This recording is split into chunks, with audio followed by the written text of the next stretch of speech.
चलिए हम लोग समझते हैं इलेक्ट्रिक चार्ज क्या होता है। तो सबसे पहले हम लोग जो इस चैप्टर का जो सबसे पहला टॉपिक है और जो सबसे बेसिक टॉपिक है वो है इलेक्ट्रिक चार्ज। यानी कि इलेक्ट्रिक चार्ज क्या होता है। तो electric charge is the intrinsic है यहाँ पे। Electric charge is the intrinsic property of a material particle due to it attract और रिपेल अदर बॉडी। क्या कह रहा है, इलेक्ट्रिक चार्ज एक क्या है, इलेक्ट्रिक चार्ज एक किसी भी मैटर की, किसी भी पार्टिकल की, फंडामेंटल पार्टिकल की क्या है, इंट्रेंसिक प्रॉपर्टी है। दैट मीन्स उसकी आंतरिक यानी अंदर की प्रॉपर्टी है, जिसकी वजह से क्या होता है वो किसी अदर मटेरियल या फिर किसी अदर बॉडी को क्या करता है, या तो अट्रैक्ट करेगा या तो रिपेल करेगा। तो सिंपल सा इलेक्ट्रिक चार्ज क्या होता है, इलेक्ट्रिक चार्ज किसी भी मैटर का, किसी भी फंडामेंटल पार्टिकल का क्या होता है, इंट्रेंसिक प्रॉपर्टी होती है। इस चीज़ को नोट कीजिएगा, इंट्रेंसिक प्रॉपर्टी होती है यानी उसकी अंदर की प्रॉपर्टी होती है, जिसकी वजह से क्या होता है वो किसी अदर मटेरियल, किसी अदर मैटर को, किसी अदर बॉडी को, किसी अदर पार्टिकल क्या करता है, या तो अट्रैक्ट करेगा या तो रिपेल करेगा। तो ये एक सिंपल सा डेफिनेशन, इसे आप ये समझ सकते हैं। या फिर electric charge is the property associated with matter due to it produce and experience electric and magnetic field. तो इलेक्ट्रिक चार्ज क्या होता है, electric charge is the property, यानी इलेक्ट्रिक चार्ज एक ऐसी प्रॉपर्टी है जो किससे एसोसिएट करता है, मैटर से, ड्यू टू दिस यानी कि जिसकी वजह से क्या होता है, इट प्रोड्यूस, ये करता है, प्रोड्यूस करता है, एंड एक्सपीरियंस, और एक्सपीरियंस करता है इलेक्ट्रिक और मैग्नेटिक फील्ड को, सॉरी इलेक्ट्रिक और मैग्नेटिक इफेक्ट को। ठीक है, यानी इलेक्ट्रिक और मैग्नेटिक इफेक्ट को क्या करता है, ये फील करता है, एक्सपीरियंस करता है और प्रोड्यूस भी करता है। तो आइए हम लोग समझ लेते हैं प्रॉपर्टीज़ ऑफ इलेक्ट्रिक चार्ज, यानी इलेक्ट्रिक चार्ज की कुछ प्रॉपर्टीज़ के बारे में हम लोग को जानना होगा। तो इलेक्ट्रिक चार्ज की कुछ प्रॉपर्टीज़ में सबसे पहले जो प्रॉपर्टीज़ आती है वो आता है electric charge is a scalar quantity, यानी इलेक्ट्रिक चार्ज क्या है, इलेक्ट्रिक चार्ज एक स्केलर क्वांटिटी है। फिर दूसरी अब बात आती है स्केलर क्वांटिटी क्या होती है। तो सिंपल सा स्केलर क्वांटिटी मीन्स क्या होता है, the quantity which have only magnitude and having no direction, यानी ऐसी क्वांटिटी जिसके पास केवल और केवल क्या हो, मैग्नीट्यूड हो, कोई डायरेक्शन ना, उसे हम लोग क्या बोलते हैं, scalar quantity. That means electric charge is also a scalar quantity.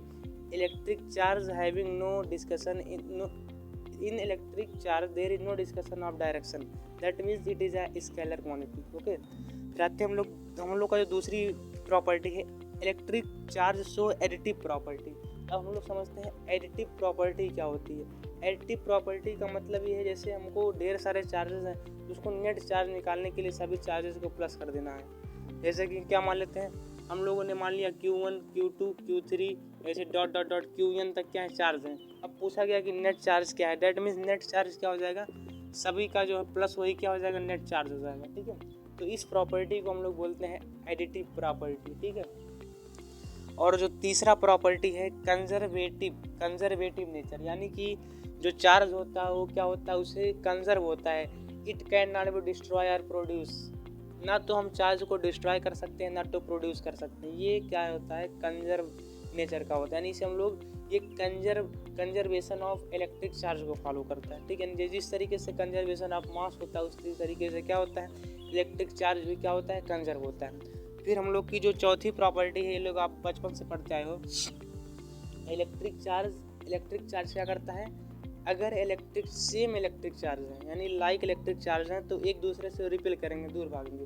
But अगर अनलाइक इलेक्ट्रिक चार्ज हैं तो क्या होगा, अट्रैक्ट होंगे यानी पास आएंगे। और लास्ट और मोस्ट इम्पॉर्टेंट जहाँ से न्यूमेरिकल बनते हैं, ये क्या है, क्वांटाइज्ड फॉर्म, यानी कि charge is always present in quantized form. Quantized form का मतलब क्या है, समझते हैं। क्वांटाइज्ड फॉर्म का मतलब ये होता है, यहाँ पे दिया गया Q इक्वल टू N, यानी कि किसी भी एक, जैसे हमने ये बॉडी है, कोई एक बॉडी पे अगर हम किसी अनदर बॉडी को रब करते हैं तो उसमें जो नंबर ऑफ इलेक्ट्रॉन का हेर फेर हुआ है उसी को हम लोग बोलते हैं क्वांटाइज्ड फॉर्म, यानी कि इंटीग्रल मल्टीपल ऑफ इलेक्ट्रॉन या फिर यही नंबर। ठीक है, उसी को हम लोग क्या बोलेंगे, क्वांटाइज्ड फॉर्म। तो क्वांटाइज्ड फॉर्म क्या होता है, Q इक्वल टू N। यहाँ पर Q क्या है, Q इलेक्ट्रिक चार्ज है, N क्या है, नंबर ऑफ इलेक्ट्रॉन, N क्या है, नंबर ऑफ इलेक्ट्रॉन, E क्या है, चार्ज ऑन वन इलेक्ट्रॉन। अब हम लोग समझते हैं एक इलेक्ट्रॉन पे चार्ज कितना होता है। The charge on one electron is equal to 1.6 into 10⁻⁻19 coulomb. अब कूलॉम क्या होता है, चार्ज क्या है, वन इलेक्ट्रॉन पे जो चार्ज होता है 1.6 इंटू 10⁻⁻19 कूलॉम।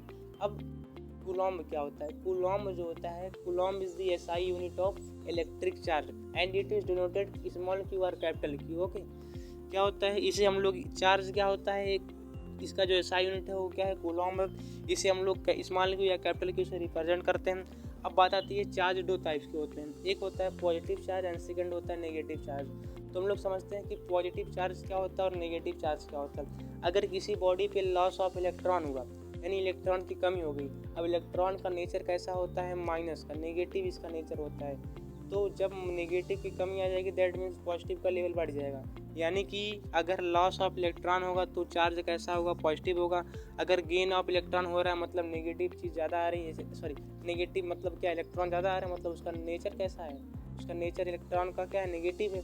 अब नेगेटिव ज़्यादा आ रहा मतलब क्या होगा, नेगेटिव चार्ज हो जाएगा। ठीक है, तो ये रहा मोस्ट इम्पॉर्टेंट थिंग्स चार्जेस के बारे में, इसको आप लोग देख सकते हैं। फिर आगे हम लोग समझते हैं इलेक्ट्रिक चार्ज हो चुका, हम लोग पढ़ेंगे इलेक्ट्रिक करंट के।